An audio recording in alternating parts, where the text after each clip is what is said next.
बीटीसीआव राजखान्थियारि दुंहाव थासारि। आथिखालाव बीटीसी खुंथायखौ सोलायनो थाखाय प्रमद बर'नि दैदेननाय इउपिपिएल राजखान्थि हान्जाया जिरायनाय गैयै हाबा मावदों। दिनै बेलासिनि 2 रिंगायाव अदालगुरियाव जानाय इउपिपिएल राजखान्थि हान्जानि मोनसे जयनिं सेरेमनियाव इउपिपिएलनि आफादगिरि प्रमद बर'आ खौरांगिरिफोरनि गेजेराव मा फोरमायदों खोनासंनि फै।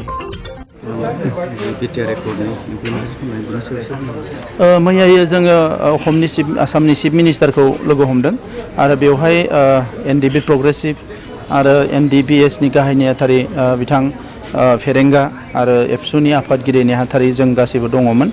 आं इउपिपिएलनिफ्राय बाहागो लादोंमोन आरो बेवहाय सावरायनाया जोबोद मोजाङानो जादों आरो जिखिनि गुबैयै एनडिपिनि केडारफोरनि रिहेबिलिटेसन बेखौ नारसिननाय जादों आरो बेजों लोगोसे केस उइथड्र जिखिना दा जेलाव दङ बिसोरखौबो बरननांगो आरो केसखिनिखौ उइथड्र खालामनांगो बेखौ नारसिननाय जादों आरो बेजों लोगोसे जिखिनि दफाफोर दायो इमप्लिमेन्ट जानांगो बे दफाफोरखौ लासै लासैनो जाहाथे इमप्लिमेन्ट खालामो बेखौ गभर्नमेन्टखौ नारसिननाय जादों आरो बेवहाय चिफ मिनिस्टारा बेखौ पजिटिभलिनो लादों आरो थाबैनो बिथाङा मिटिं लिंनायनि खोथा बुंदों कि थाबैनो मिटिं लिंनानै आरो दिल्लीनिफ्रायबो हम मिनिस्ट्रिनि मानसिफोरखौ लानानै बेखौ इमप्लिमेन्ट खालामनायनि खामानिखौ जागायगोन होननानै बिथाङा जोंनो खोथा होदों।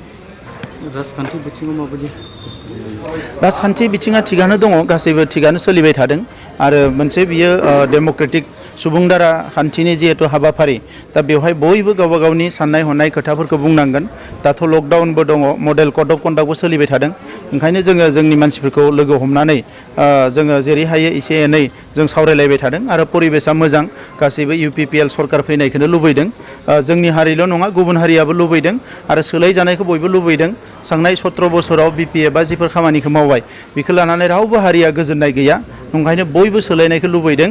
दुखुनांथावा बेसो जाबाय कि साननै सानथामनिफ्राय क'क्राझारनि जि कसुगाव समस्ति बेवहाय बिपिएफनि मानसिफ्रा इउपिपिएलनि जोंनि मानसि बिबानगिरिफोरनि न'खौ बुफायदों।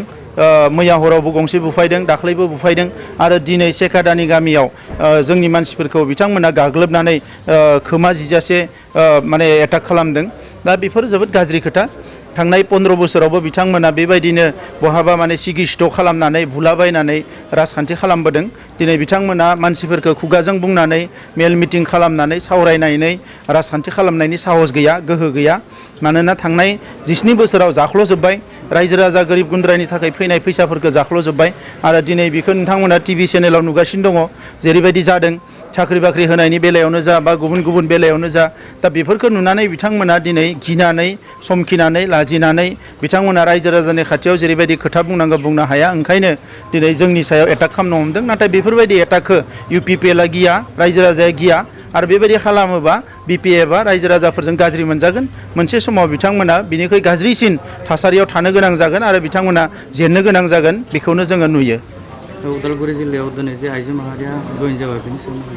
उदालगुरि जिल्लाल' नङा, गासैबो जिल्लायाव लोब लोब लोब आइजोफ्रा जयेन जादों आरो आइजोल' नङा हौवाफ्राबो जयेन जादों, लाइमोनफ्राबो जयेन जादों आरो माखासे गोरों गोरा साननो हनो गोरों मानसिफ्राबो जयेन जादों आरो बिनि गुबै थांखिया बेनोदि मोनसे सोलायनाय नांगौ आरो बिथांमोनाबो जोंनि हारिजों मोनसे मोजां थासारियाव अनलायनानै संसार जानो लुबैयो, जौगानायखौ लुबैयो आरो बिनि थाखाय इउपिपिएलखौनो मोनसे नंगुबै हान्जा जाय बे थासारिखौ होनो हागोन बेखौ बिथांमोना सानदों आरो बिनिखायनो जोंबो बिथांमोनखौ बजबनानै लादों। Thank you.